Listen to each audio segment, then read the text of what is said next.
This guy's probably not getting hired. So looking for a new tech at work and I got to sit in on the interview.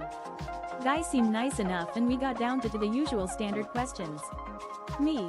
Do you have any experience imaging machines? Interviewee. Oh yeah, of course.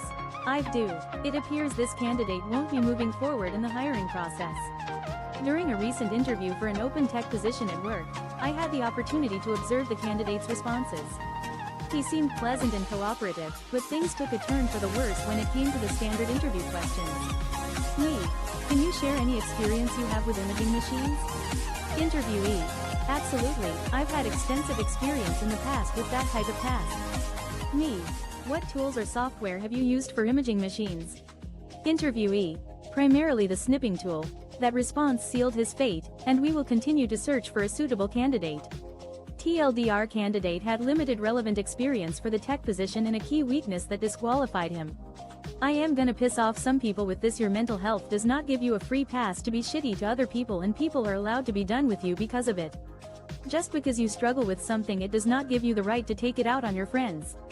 It's time to set the record straight. Just because someone is struggling with their mental health doesn't mean they're excused from being a decent human being.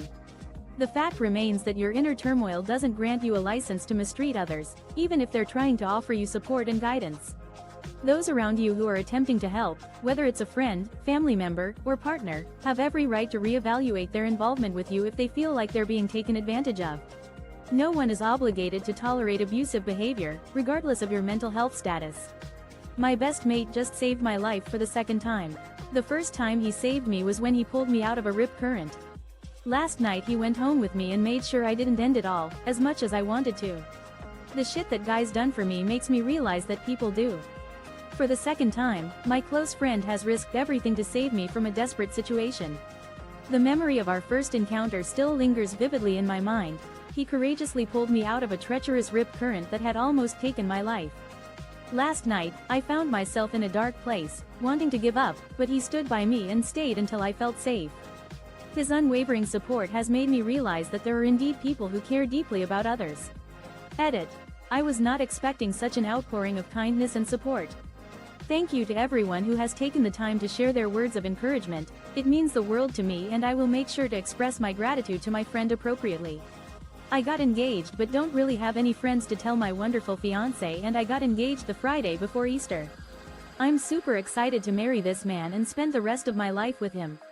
I've told my family, but they're pretty much the only people I have to show. A recent engagement has me struggling to share the news with others. I'm ecstatic to be marrying the love of my life, and we officially confirmed our engagement over the Easter weekend. My fiancé is an amazing partner, and I'm eager to start this new chapter with him. However, when it comes to sharing our exciting news, I find myself in a bit of an awkward situation. My family knows, but my social circle is practically non-existent. Every time my fiancé mentions that another friend has congratulated us, it makes me feel like I'm missing out on a vital part of life. TLDR struggling to share engagement news due to lack of friends. Looking for a dog sitter, 42 hours a week, for free or cheap. Must be at your house. And go. Posted in a local town chatter. Looking for a dog sitter for 10 hours and 30 minutes a day. Surely this should be free or cheap. Oh, and it must be in your house. I have low money and just end. Local opportunity. Seeking reliable dog sitter for reduced rate. I am looking for a trustworthy individual to watch my dog for 42 hours a week at their residence. In return for their time and effort, I am open to offering either a free or low-cost arrangement. I've recently acquired a pet and I'm currently in a tight financial situation, but I'm working hard to get back on my feet.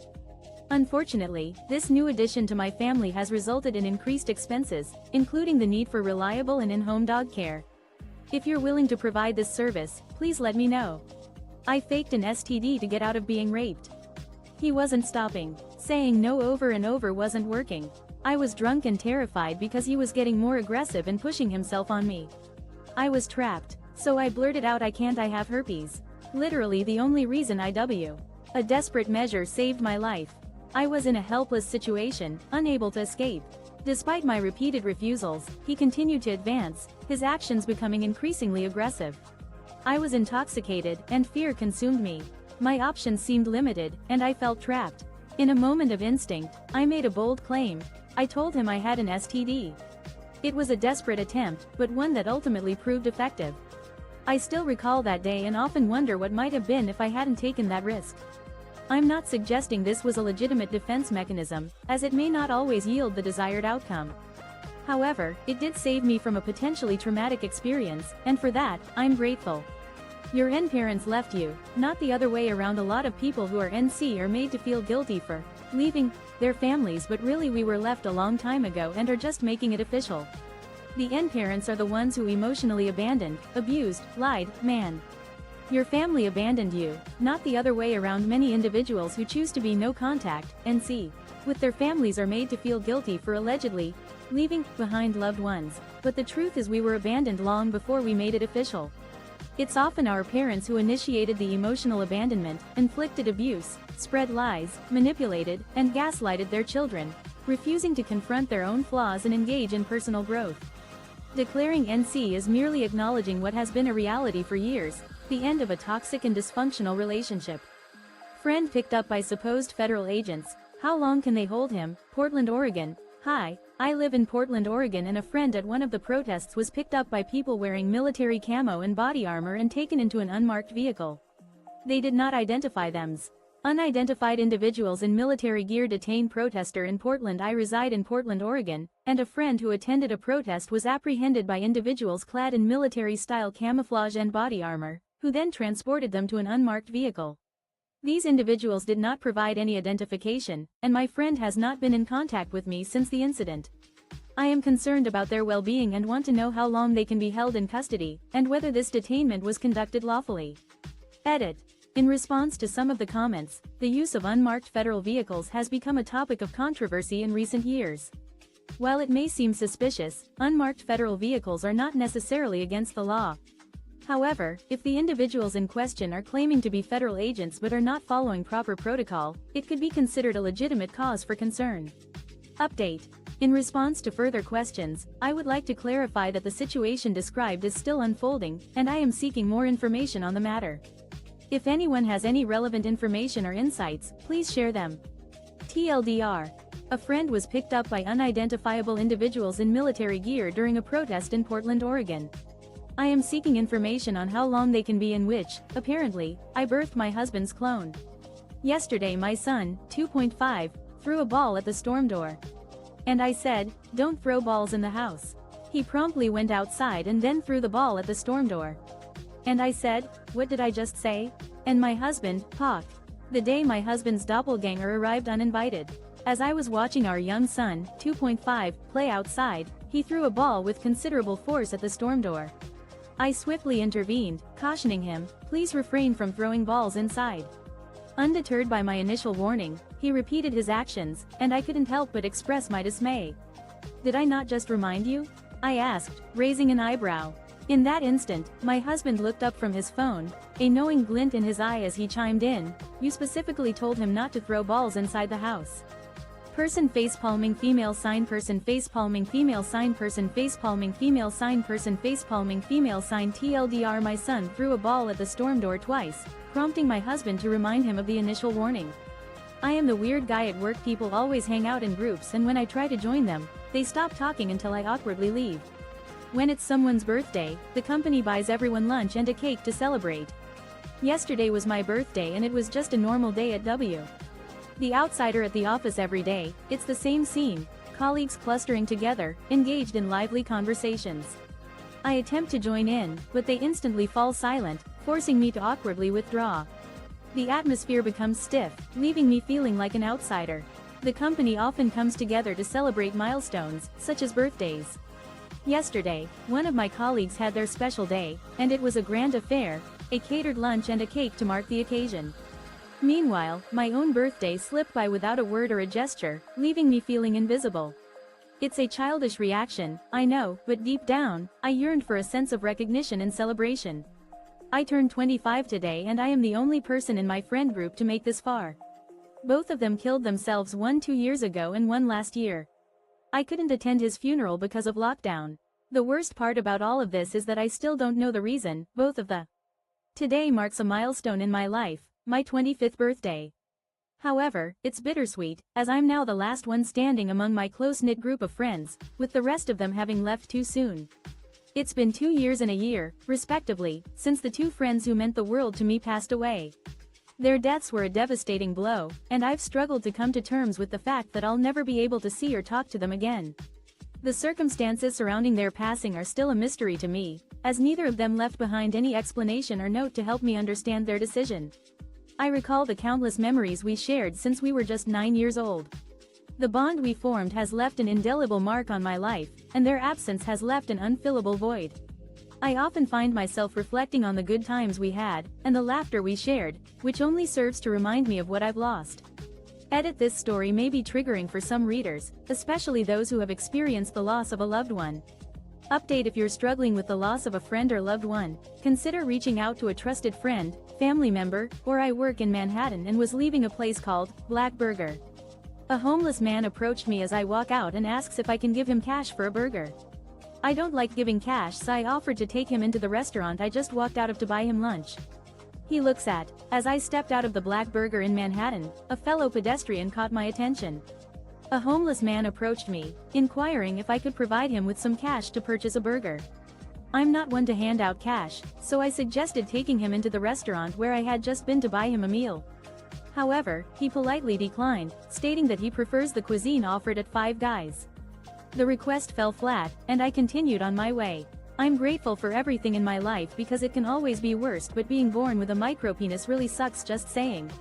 Like the title says, I'm grateful for having a nice job, I'm in good health.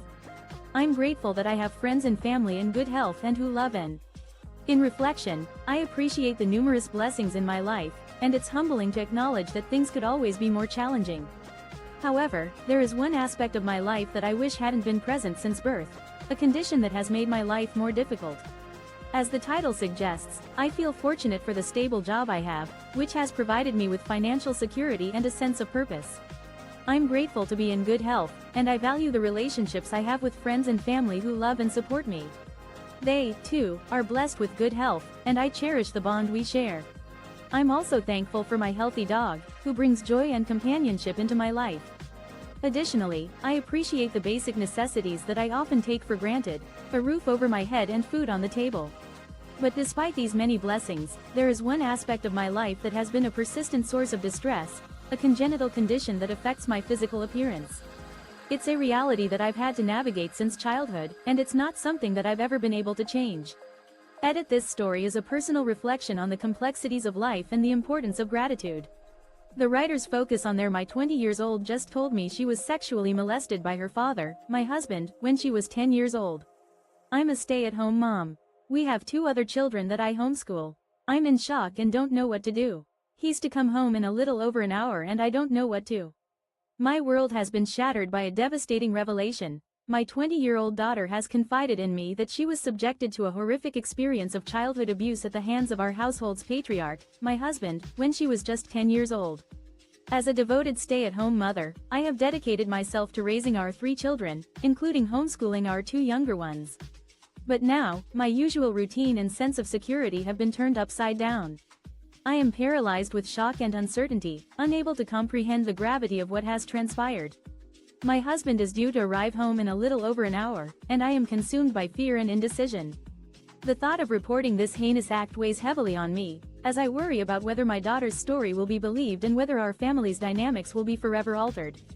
The possibility of my husband facing consequences is a daunting prospect, and I fear that he may still be able to evade accountability. I find myself torn between confronting the reality of our situation and pretending that nothing has happened. My stomach churns at the thought of seeing him and trying to maintain a facade of normalcy. I feel lost and disconnected, desperate for guidance and reassurance. This situation is narcs don't like therapy because they know they will be blamed if you believe that you're so innocent. Why does the sound of therapy trigger you? I've seen a lot of narcs try to justify the abuse saying that they did their best, or you deserved it, and then comes th. Manipulative individuals often shun therapy due to their self-awareness of accountability. The mere mention of therapy often sends a red flag to those with narcissistic tendencies. It's as if they're convinced of their own innocence, yet they become irrationally defensive when the subject is brought up. I've witnessed numerous instances of narcs attempting to justify their actions by downplaying their role or making excuses like, "I did my best," or "You were at fault." However, their true nature often reveals itself through guilt trips and subtle manipulation, where they admit to being flawed but shift the blame onto others. A prime example is when their children attend therapy or when someone confronts them, they become dismissive and deflect responsibility. It's a characteristic that not only betrays their lack of self-awareness but also their unwillingness to take responsibility for their actions. Reverse psychology fail. Whenever my brother and I used to fight, my father would grab us, drag us outside, and tell us, "You wanna fight? Fight outside." We'd stand there, just kinda looking at him and each other, until he'd say, "Now shake hands." Until one day my childhood brawl mishap. In my childhood, my father had a peculiar way of resolving sibling disputes. Whenever my brother and I got into a fight, he would suddenly intervene, dragging us out of the house and exclaiming, "You want to fight? Go ahead." We would stand there, frozen, looking at each other, until he'd unexpectedly say, "Now, make amends." This pattern continued until a pivotal moment when my father dragged us outside and shouted, "You want to fight?" Without hesitation, I swung at my brother with all my might. My father's expression turned shocked as he exclaimed, "What in the world are you doing?" My response was simple, "You said it." After that incident, my father never tried that approach again. Anyone who has gone no contact with an parent and has no one to talk to or feeling alone, chat with me. I'm your family now. And AMP, LT, 3, and AMP, X200B, and AMP, X200B, update, wow.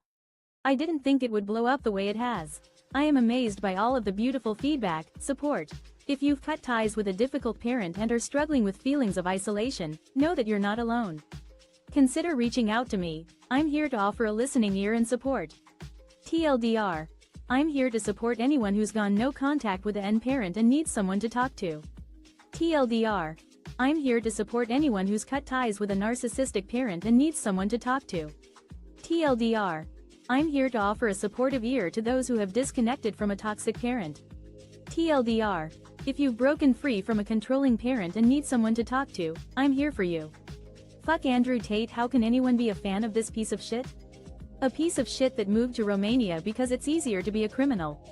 A piece of shit that believes he has nothing to talk about with women and they are only good for sex. A piece of shit that believes men. The enigmatic Andrew Tate. It's perplexing to see fans rallying behind a figure like Andrew Tate, who seems to embody some of society's darker aspects. His decision to relocate to Romania might be seen as a calculated move to avoid accountability in his personal and professional life. Tate's views on women appear to be rooted in misogyny, suggesting they're solely for his gratification. He also seems to believe in a patriarchal hierarchy, where men hold superiority over women and their bodies are seen as mere possessions. These sentiments are nothing short of disturbing and paint a picture of a deeply problematic individual. The fervent support Tate receives on social media from some users raises questions about their demographics. Are they young, impressionable individuals or perhaps disillusioned, frustrated men searching for validation? Sex on acid. My BF 21 and IF 20 have taken acid together like 5 times now. There was on specific trip where I was the only one off acid and had taken Adderall. This was some of the best sex I ever had, and I've had a lot of good sex with him. It was so euphoric and Jewel. Acidic intimacy. My boyfriend, aged 21, and I, 20, have shared the experience of taking acid together on multiple occasions, approximately 5 times thus far. There was a particular instance where I found myself under the influence of acid, while he was not, and I had also taken Adderall prior to this. This experience ranks among the most exhilarating and romantic moments I've shared with him, and we've had our fair share of passionate encounters. The encounter in question left an indelible mark on me. With my eyes closed, I was transported to a realm of vibrant colors and textures, creating a sensory experience that was nothing short of euphoric. It was a deeply intimate moment, one that allowed me to let my guard down and be completely vulnerable. Time seemed to stand still, and our connection felt almost ethereal. It was a truly special moment, and I wanted to share it with others, if only to capture the essence of that unforgettable encounter. I had 3 meals in one day for the first time in many years. I know based on the title this seems like a bit silly for me to be proud of, but I struggled with anorexia and bulimia for about 3 years, and I haven't been able to have 3 full meals in one day since then. For the first time in years, I was able to enjoy 3 meals in a single day. On the surface, this may seem like a trivial accomplishment, but for me, it's a significant milestone. I spent nearly 3 years grappling with anorexia and bulimia, and as a result, I've struggled to consistently eat 3 full meals in one day. Today was a breakthrough. I successfully consumed 3 meals, and to my relief, my body was able to process them. Edit. I'm overwhelmed by the outpouring of support on this post. Thank you to everyone who took the time to share kind words, send messages, and award this post. I'm truly grateful. Red heart. A funny one for Christmas Eve. I have a funny one for us tonight. My lunatic Mill has been angry with me for years. We are very low contact, but every time we speak she refers cryptically to my Facebook posts. Tonight she told my husband that, since she doesn't know a festive Christmas Eve surprise, I have a delightful tale to share with you all tonight. My eccentric mother-in-law has harbored a grudge against me for quite some time now. We maintain a minimal connection, but every time we communicate, she makes indirect references to my online social media activities. On this Christmas Eve, she confided in my husband that, since she no longer knows me, she decided to gift me something for the farm animals she spotted on my Facebook posts. As it happens, we do not possess any such animals. It appears she mistakenly befriended someone else who shares my name and has been agitated for years, mistakenly believing I was ignoring her comments and likes. This peculiar incident brought a welcome dash of humor to our evening. Diagnosed with first-stage cancer and BF ghosted me. I went for biopsy 2 weeks back for cervical cancer after MRI showed something. BF told me that he will be there for me no matter what. However, he have been ghosting me instead. Received the news today. I have first-stage cervi. A diagnosis of early-stage cervical cancer has left me reeling, compounded by the unsettling absence of my boyfriend recently. I underwent a biopsy to investigate a cervical issue after an MRI revealed a potential problem. During that time, my boyfriend assured me of his unwavering support, claiming he would be by my side through any challenge. But instead, I've been met with deafening silence. His sudden and unexplained absence has left me feeling disconnected. Today, I finally received the test results. Stage 1 cervical cancer. As I grapple with this life-altering news, I've been struggling to reach my boyfriend, whose sudden disappearance has only added to my emotional turmoil. The numbness I felt upon hearing the diagnosis has only intensified, making it difficult for me to process my emotions. As I struggle to come to terms with my diagnosis, I'm torn about whether to confide in others or keep my secret hidden. The burden of keeping this to myself is taking a toll, but I'm desperate to find a way to release the weight of this secret. Aita for distancing myself from my friend because he's a furry? I have nothing against furries, but I think he may have taken it a little too far. He wants me to roleplay with him all the time. My friend has a furry body pillow, a foxtail he wears, and puts furries as his profile. Am I the asshole for setting boundaries with my friend due to his extreme interest in the furry fandom? I'm not opposed to the furry community, but I've noticed my friend has become overly invested in it. He constantly invites me to engage in role-playing activities, which I find uncomfortable. Furthermore, his home decor is filled with furry-themed items, including a large body pillow in the shape of an animal, a foxtail that he frequently wears, and his social media profiles feature furry avatars. It's almost as if he feels compelled to publicly declare his affiliation with the furry fandom. Over time, I've seen a significant change in my friend's behavior, and it pains me to think that the person he was before has become less prominent. It's been nearly 10 months since we last spoke, and I'm starting to realize that I may have distanced myself for the right reasons. Edit. Some people may interpret this as an issue of friendship drama, but it's essential to note that the person's behavior is the primary concern. Their actions, in this case, have created a significant divide between the two friends. Update. The original poster's intention is not to shame or ostracize their friend for being part of the furry fandom. Rather, is it legal for my employer to require a 7-day work week, no breaks or vacation?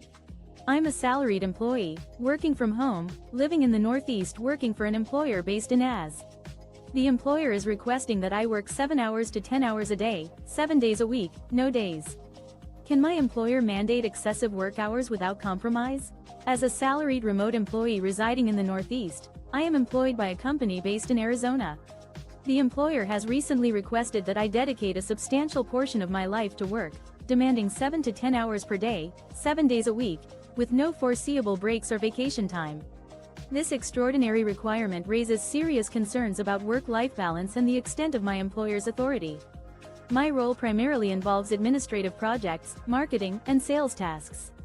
I fear that adhering to this rigid schedule would drastically limit my time with family and severely compromise my personal well-being.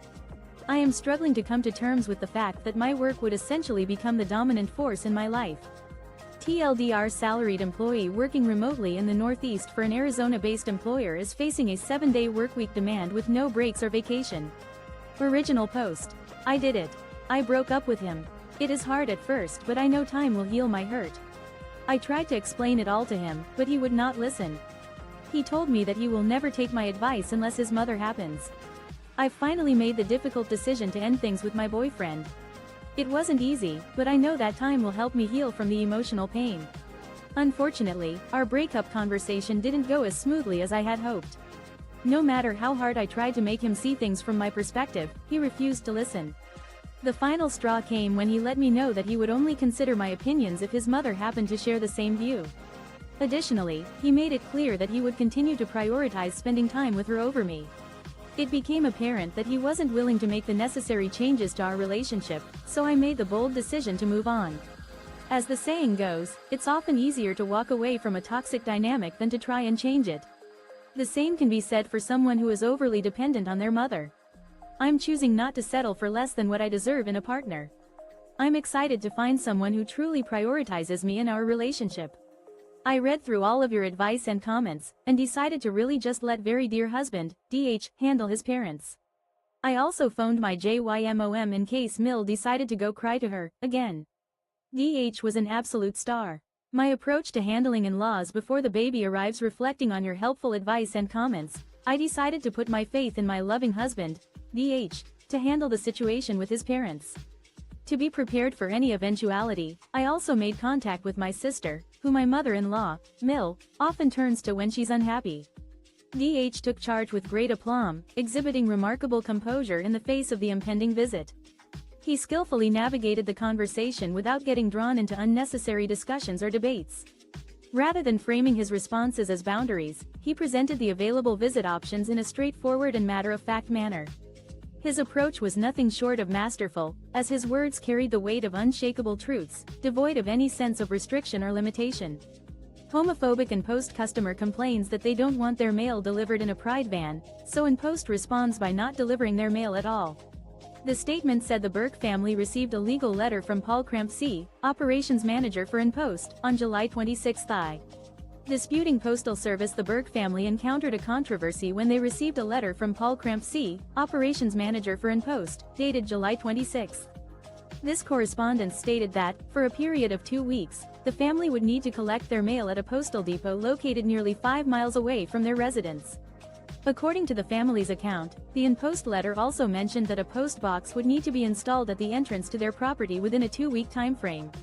If this requirement was not met, the family would be left without postal service. Edit. No additional information available. Update. No updates available. TLDR. InPost customer disputes pride van delivery and responds by withholding mail service. The fact that photos or videos taken of you without your knowledge can go viral online is absolutely terrifying to me. Title. I've seen this happen so many times during my time on the internet, most recently being today, where someone posted a photograph of a random woman. The fear of being captured in a compromising situation online is a constant and unsettling concern for me. I've witnessed numerous instances of people's lives being disrupted by unauthorized photographs or videos being shared widely on the internet, and today's event has left a lasting impression on me. A photograph of an unsuspecting woman was posted on Twitter, prompting the poster to solicit their massive following's opinions on her appearance. Honestly, this is one of my deepest anxieties. The ease with which individuals can capture and disseminate images of complete strangers in public spaces is disconcerting. It's a thought that haunts me whenever I venture out into the world. I often find myself wondering, why can't people simply ask for permission before documenting others? Edit. No edits were made to the original content. Update. This response is a rewritten version of the original text.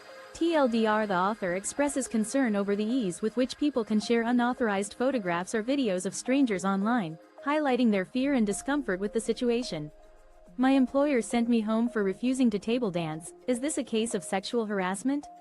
I'm a bartender, 21F, and I refused to dance on the bar this past weekend. I was working with 2 men as well, who also didn't dance on the bar when we were told to. I was yelled at. An incident at my workplace has left me questioning the legitimacy of the actions taken against me. As a bartender, I was recently instructed to perform a task that made me uncomfortable, dancing on the bar. I declined, as it wasn't a part of my job duties.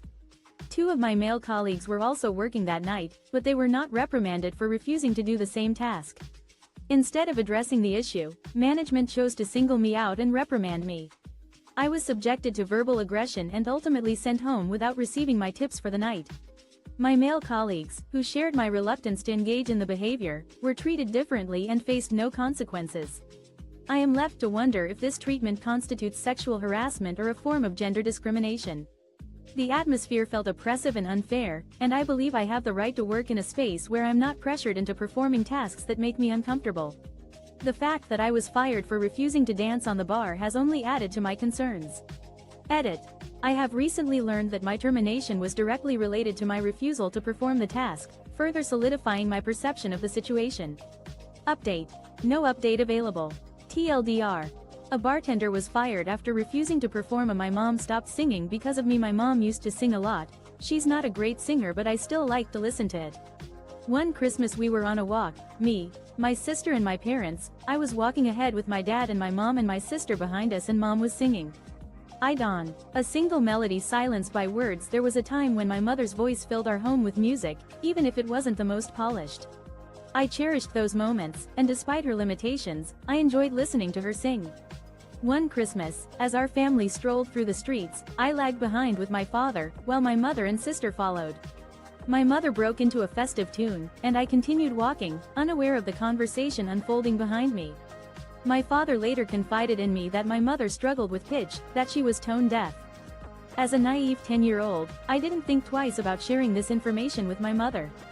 I'm not even certain what she said or how she reacted, but I recall the pangs of guilt that followed. It's been nearly 15 years since that fateful day, and I still remember the sting of my thoughtless words. Ever since then, my mother's voice has remained silent, and it's a melancholy reminder that can still evoke a deep sadness in me. Neighbors keep parking in front of our gate. This habit of theirs became quite annoying because we had to ask them to move every single time, especially when running late on appointments. They were pretty stubborn though and refused to park elsewhere, much less in their own garage. Our neighbors' parking habits have been a source of frustration for us. Each time we had to rush to appointments, we would find their vehicles blocking our gate, prompting us to politely ask them to move. Unfortunately, they were quite persistent and chose not to park in their own garage or consider alternative spots. Our gate's visibility is limited, making it difficult to see who's outside or check if someone is approaching to open it. One day, after carefully positioning their car in front of the gate, I gave the gate a strong push to ensure it swung open freely. After that incident, our neighbors no longer parked in front of our gate. TLDR, neighbors would park in front of our gate, causing inconvenience, especially when we were running late for appointments. After a strong push on the gate when their car was blocking it, they stopped parking in front of our gate. Update. This issue remains unresolved as of now, but the incident effectively changed the neighbors' parking behavior. Edit. The exact incident date and the outcome's duration are not specified. My fiancé is in the other room playing D and amp, D laughing with his friends while I'm in the bedroom. I'm so happy. He's happy. He's laughing with his friends. They are all comfortable and feel at home in my home. They feel welcomed. I just got off work and I'm exhausted. The sound of laughter and camaraderie drifts from the other room, where my fiancé is immersed in a session of Dungeons and Dragons with his friends. Meanwhile, I'm sitting in the bedroom, unwinding after a long day at work and feeling utterly drained. In this moment, I'm filled with joy. It's wonderful to see my fiancé so carefree and engaged with his friends, creating memories and sharing laughter together. The warmth and sense of belonging that radiates from the other room makes me feel grateful for the welcoming atmosphere of our home. Though D and amp, D isn't my cup of tea, and I wouldn't claim it as my own, I'm more than happy to see my fiancé thriving in this hobby. As I watch TV in the background, their infectious enthusiasm carries over, making me smile. The simple pleasure of listening to their joyful conversation has a profound effect on me, filling me with an overwhelming sense of contentment. My past was far from easy, and as a child, the thought of ever finding happiness seemed like an unattainable dream. But today, I'm living a reality that I never thought possible, a life filled with love, friendship, and genuine happiness. Edit. The above passage keeps the same meaning. I had to fire someone and I feel like a failure. Ask a manager. I am not the original poster, this is a repost sub. I will only be posting the reader's question. You can view Allison's response at the link smiley face. Trigger warning. In GT, being a dick to someone with cancer, and LT, mood spoil. I'm grappling with feelings of inadequacy after having to let an employee go. I'm reposting a question from another user, as I won't be sharing the original poster's follow-up response. Please refer to the link to view Allison's answer to the query. Trigger warning. This post involves a difficult conversation with someone who has been dealing with a serious health issue. Mood spoiler. The response is uplifting and might catch you off guard.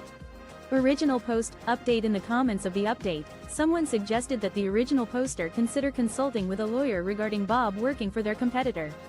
This was the original poster's response, though they haven't elaborated further since. TLDR. I have to fire someone and I'm struggling with the emotional aftermath of this decision. I'm unsure if I handled the situation correctly. Thank you, petty doctor. I'm at the doctor right now. A patient thinks he is waiting for too long and starts to yell at the ladies in the front. The doctor comes and calls for the patient's name. Then he starts acting like he can't see the patient and continues to call for him. Aft. A visit to the doctor turns amusing as I sit in the waiting area. A patient grows impatient and becomes irate towards the staff members at the reception desk. The doctor arrives and promptly calls out the patient's name, only to feign ignorance and continue to ask for the patient's name. After a brief interval, he addresses the patient with a stern warning. If you yell at my colleagues like that again, you'll be seen by no one. The waiting room remains silent, but I can't help but chuckle at the doctor's unorthodox method of discipline. My doctor often brings a smile to my face with his sarcastic humor, making even the most mundane visits entertaining. Edit. No edits were made to the original content.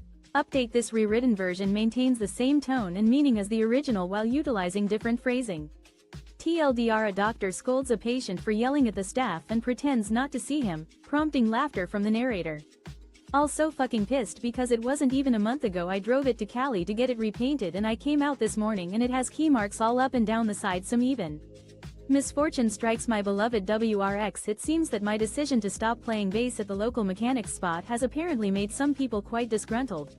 This morning, I woke up to a devastating sight. My freshly repainted WRX, which I had taken to California just a month ago, was now riddled with key marks, some of which had scratched down to the metal. I'm absolutely incensed that this could have happened. Not only was my car recently repainted, but it's also a 2001 WRX STI, which holds a special place in my heart. The damage is extensive and will require a more significant repair than just a simple touch-up. In fact, it's going to need to be taken down to the metal and repainted from scratch. The thought of dealing with insurance companies, who may not value my car the way I do, is only adding to my frustration. This whole situation is truly disheartening. TLDR. My 2001 WRX STI got keyed and I'm fuming about it. Aita for wanting to get an Uber when it's my turn to be the DD. My roommate and I are going to a party tomorrow, and it is my turn to be the designated driver. I haven't been out in a while and I would like to drink too, so I said that I would get us, pay for, an Uber to in. Am I the a-hole for wanting to arrange a ride when it's my designated driver shift? My roommate and I are heading to a party tomorrow, and according to our agreement, it's my turn to be the designated driver. I haven't been out in a long time, and I'm feeling the urge to let loose. So, I suggested that I book an Uber for us, ensuring our safe transportation to and from the party while I still fulfill my designated driver responsibilities. My roommate, however, reacted furiously to my plan. They believe that if I'm scheduled to drive, it's my duty to get behind the wheel, and hiring an Uber doesn't meet that obligation. I disagree, arguing that as long as we have a secure ride, I've done my part. Aita. Edit. Some users argued that I should take the opportunity to fulfill my designated driver duties. Others pointed out that the primary goal is to ensure the safety of everyone involved. Update. The conversation sparked a broader discussion about the responsibilities of designated drivers and the potential risks of drinking and driving. TLDR. A person is considering booking an Uber for a party as a designated driver, but their roommate disagrees, feeling it's not fulfilling their designated driver duties. TIFU by accidentally selling my boudoir photo shoot to a drunk pervert. Edit 2. I can't handle all the requests to see the photos, so, here. They're not anything special. Edit. Jesus Christ. 1. I admit I was dumb and fucked up, yo. Hence this sub. 2. The officer said EW. TIFU by inadvertently selling compromising photos to a lecherous elderly man. Edit 2. I've received numerous requests to see the photos, so I've decided to post them here. They're not particularly noteworthy. Edit. I must admit, I was reckless and made a terrible decision. This subreddit is where I'm sharing my story.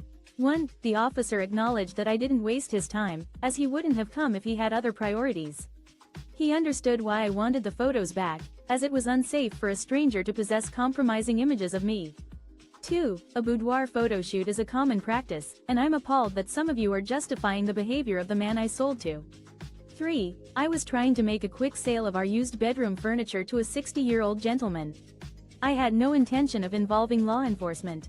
This incident occurred a few months ago. We sold our entire bedroom set to the gentleman, who paid for it and collected the items without any issues. However, he later messaged me on Facebook inquiring if the pictures were of me, and it turned out that he had discovered a boudoir photo shoot in the nightstand drawer. The drama has finally come to an end. It's been a tumultuous week, and I'm glad to report that things have finally settled down. I'm 23, and my girlfriend, 24, made a shocking decision that has left me reeling. She decided to sneak onto a rapper's tour bus without my knowledge or consent. To make matters worse, she initially tried to keep it from me. When the news finally came out, my ex-girlfriend was bombarded with messages and comments from people who couldn't believe what she had done. I chose not to engage with her directly, but instead, let her know how I felt through a series of texts. I made it clear that her actions had hurt me deeply and that I felt betrayed. We eventually agreed to meet at a local cafe to discuss the situation. I was nervous about the conversation, but I wanted to be civil and respectful, given our history together.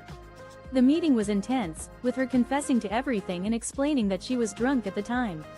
While I believe her, I also understand that her actions were inexcusable. The conversation was a turning point for both of us.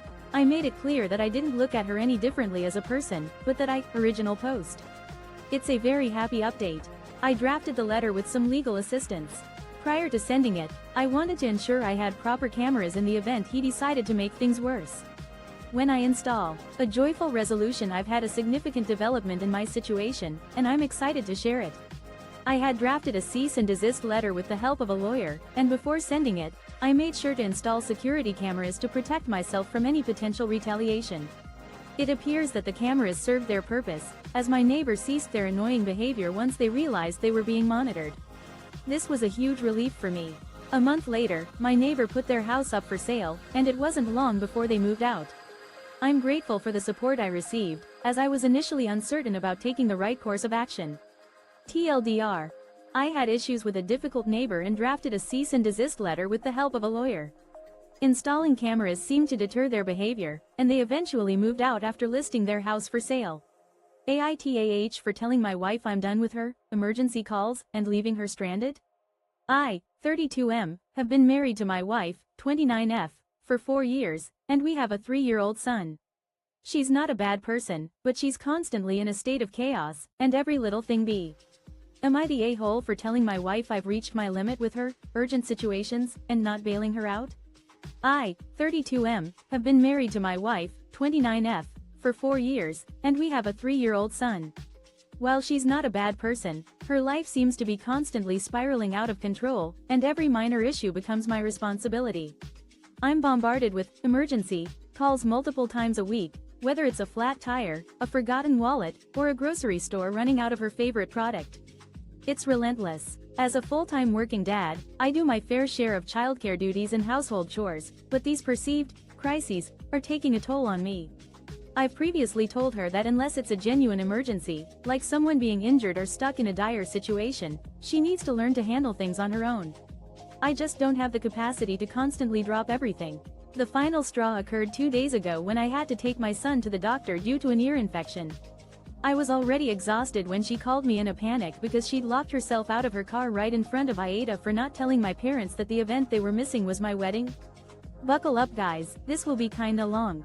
So I, 27F, have a younger brother, Mike, 21M. He is the definition of a man-child and a mama's boy, always complaining, always expecting others to bow tea. I've been holding back a secret from my family, and now I'm wondering if I made the right decision. Let's start from the beginning. My family's dynamics have always been a bit complicated. I have a younger brother, Mike, who's always been the apple of my mom's eye. My parents coddled him to the point where he became a spoiled, entitled brat. Meanwhile, I was often overlooked and neglected. My dad was always more supportive of me, but he never stood up to my mom, who was too invested in her precious son. Mike knows he's the favorite, and he loves to rub it in my face. As a result, we've always been at odds. I've had to deal with his constant drama and manipulation, while my parents enabled him at every turn. To make matters worse, my mom used money from my college fund to buy him a car and a house. Yes, you read that right, my own college fund was used to spoil him rotten. I met Lucas in college, and he became my rock. We started dating, and eventually, he proposed to me a year ago. We decided to keep it private and didn't invite my parents to the wedding. When I mentioned it to them, they Aita for refusing to help my partner financially. I, 43F, have been with my partner, 50M, for 6 years now. We have been living together for 5 of them. We are not married and we do not plan to marry in the future. I have a son, 19M, that is currently a high school senior. My partner, am I the asshole for not wanting to finance my partner's financial obligations? I've been with my partner for 6 years, living together for 5, and we have a complex family dynamic. My son, a high school senior, is my only child from a previous marriage, while my partner has a daughter from his previous relationship. Although we're not married and don't intend to be, we're committed to one another. My late husband left a significant estate, including the house we live in, which will go to my son as his inheritance. I've also built a successful business and have family money, resulting in a comfortable lifestyle. My partner earns a good income as well, making our living arrangements quite similar. The main difference in our approaches to raising our children is that my partner and his ex-wife spoil their daughter, while my late husband and I taught my son responsibility and financial literacy. Although we have a good relationship with my stepdaughter, she is indeed spoiled, and our son is more mature due to our parenting style.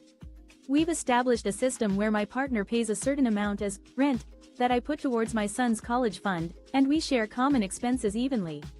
However, we don't know the intricacies of each TIFU by losing most of my penis in an accident with a belt sander. This happened about a month ago, and was completely my stupid mistake. I was using a machine at my job that had an exposed belt drive. There are clearly marked areas around this machine where you aren't sub. My recent accident involving a belt sander has left me with a permanent reminder of my carelessness. It happened about a month ago when I wasn't paying attention to my surroundings while using a machine at work. There were clear warning signs and designated areas around the device, but I ignored them and walked into a restricted zone to pick up something I dropped. My pants got caught in the spinning belt, and before I could stop it, it dragged me in and inflicted severe damage to my lower body. The pain was instant, and I immediately knew it was a serious situation. My coworker rushed to call for emergency assistance, and fortunately, the ambulance arrived promptly, freeing me from the machine and transporting me to the hospital. The aftermath has been grueling, with the end of my penis severely mangled and requiring amputation. The subsequent recovery period was excruciating, taking about a week for the pain to subside. Removing the catheter and stitches 3 weeks later was another painful and embarrassing ordeal.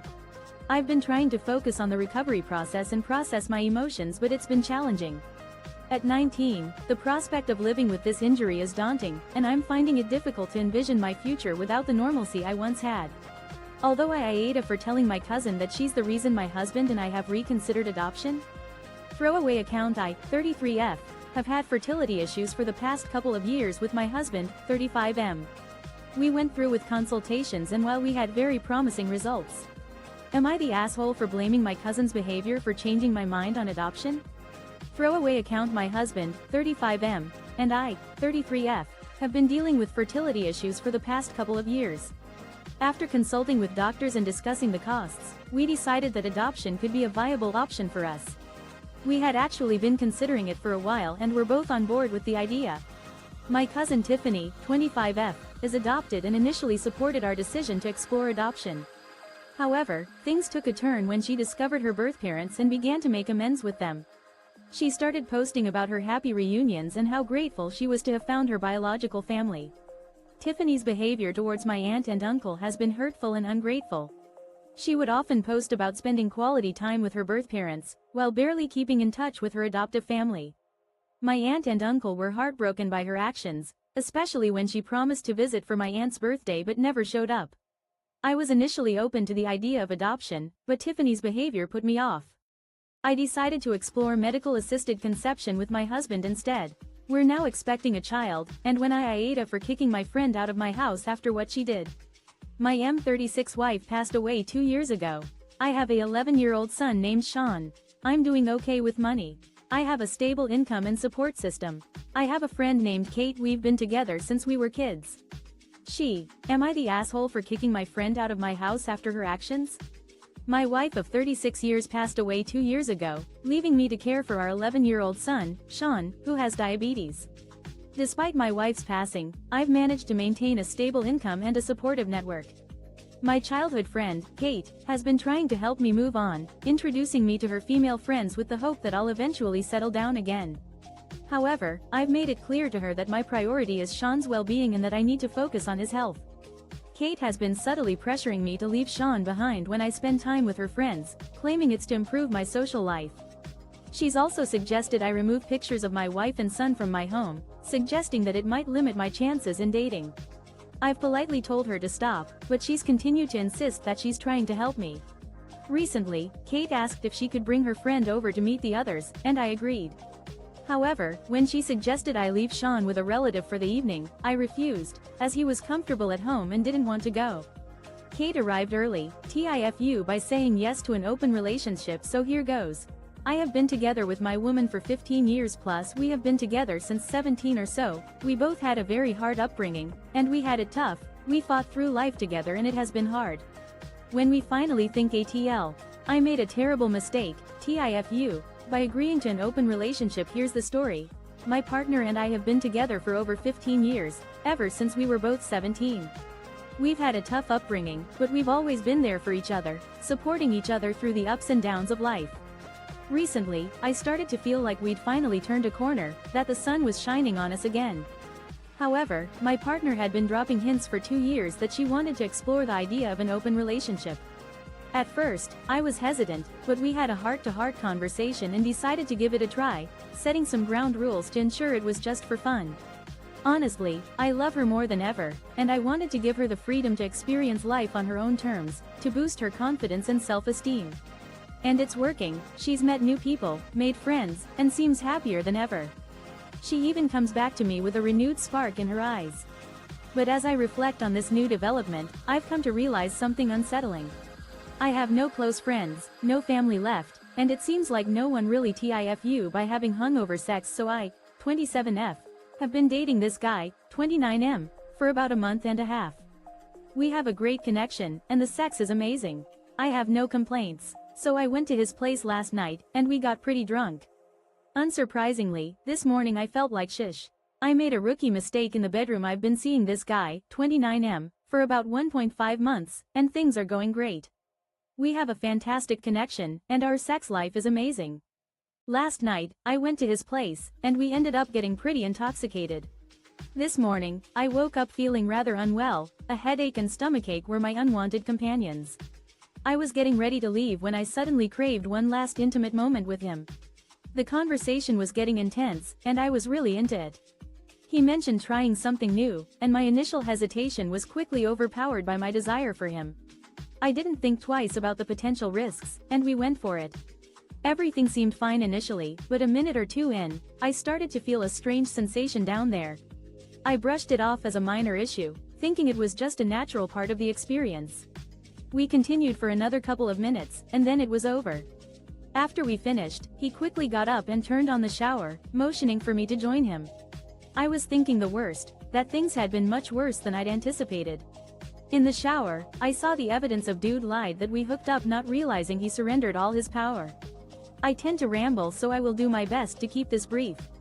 One morning while getting ready for work, I responded to a Tinder message from a guy who happened to be in the same field of work as my brother-in-law.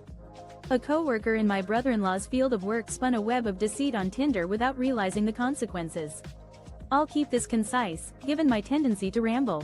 One morning while getting ready for work, I responded to a Tinder message from a guy who, coincidentally, worked in the same field as my brother-in-law.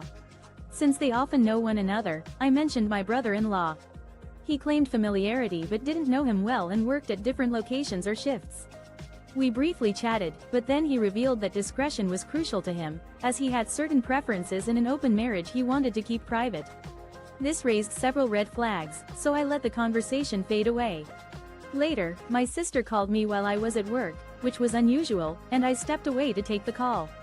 She casually brought up the topic of a guy in her husband's field of work, asking if I was involved with him. I replied that I wasn't, prompting her to explain that a coworker, who was telling everyone about his alleged affair with me, had unknowingly implicated a colleague who knew my brother-in-law. My sister told me to have my brother-in-law warn his friend to steer clear of this individual, TIFU, by poisoning my cat, Parsley, this guy. Usually Parsley is a huge dildo cat, always wanting food and pats, biting if he doesn't get what he wants, sitting on my face, big dick energy without the balls. This morning when I woke up later than usual, he was not up in my grill. My feline fiasco. A tale of poisoning and pot. I'm used to Parsley being a mischievous, demanding cat who always wants food and attention, often resorting to biting if he doesn't get what he wants. This morning, however, he was strangely subdued. When I woke up later than usual, he wasn't demanding his usual breakfast, and when I said good morning, he barely acknowledged me. He struggled to jump off the couch, stumbled, and landed face first. I was taken aback, thinking he might have suffered a serious injury. Parsley's usual energetic self was noticeably absent, and even when his sister, Shenanigans, tried to rouse him, he barely reacted. His uncoordinated movements and silence had me worried, so I booked an urgent appointment at the vet for half an hour later. I kept a close eye on him while we waited, and he exhibited some concerning behavior, including trying to scratch his ear with his back leg and missing several times. He didn't seem interested in food, but when I started feeding Shenanigans, he finally ate something, which gave me a glimmer of hope. As we waited, I was consumed by fear, imagining the worst-case scenarios. We eventually Aita for telling my husband off for wanting me to let my infertile Bill and his wife experience childbirth by being with me in the delivery room. Please read the full story. My husband's brother, Bill 37, and his wife, Sil 35, struggled with infertility for years after trying. Am I the asshole, Aita, for refusing my husband's request to let his infertile brother and his wife experience childbirth by being present in the delivery room? Please read the full story. My husband's brother, 37, and his wife, 35, have been dealing with infertility for years despite their numerous attempts. Eventually, they decided to stop trying, but they've been trying to relive the experience of having a child by adopting a similar lifestyle, such as setting up a nursery, which they've since removed, and purchasing baby clothes and toys. They've also been attending school events, taking on responsibilities associated with parenting. As I'm 7 months pregnant, his brother and sister-in-law have been asking many questions about what it's like to be expecting. Their constant inquiries were starting to get on my nerves, but I tried to be patient. However, their request to be present in the delivery room to experience childbirth was the final straw. I firmly declined, but later discovered that my husband had volunteered to give his brother and sister-in-law this opportunity, which left me feeling betrayed. My husband and I had a heated argument, and I expressed my displeasure at his actions. Later, his brother and sister-in-law came over. Want to not be the asshole? Adopt a dog in need. Hi everyone, I'm your friendly, neighborhood subreddit founder. The rest of the team and I have been busting our humps day in and day out, moderating away the very worst vitriol and troll traffic we find in this space and within. Join our community. Help a deserving dog find a forever home. Hello, fellow Redditors. As the founder of this subreddit, I'm thrilled to share that the team and I have been working tirelessly to create a welcoming space, free from negativity and trolls. We've made significant progress in shaping our community into a positive and generous environment. While we still face challenges in maintaining order, we're determined to continue improving. Our team consists of dog lovers and a few cat enthusiasts who appreciate the diversity. We're now taking a step further to give back to the community by launching a new initiative, the Rescue Dog of the Moment. If you're missing the heartwarming segments on local morning news showcasing adoptable pets, you're in luck. We'll be featuring a different rescue dog each time, and sharing their stories to raise awareness and encourage adoption. Meet Luna, a 4-year-old mixed breed, Rottweiler, Boxer, Pity mix, who's been living in a foster home for 2 years. This sweet and gentle soul loves to show affection and enjoys playful moments. She's available for adoption in the New England area, and her profile can be found here. Link. If you're interested in giving Luna a forever home,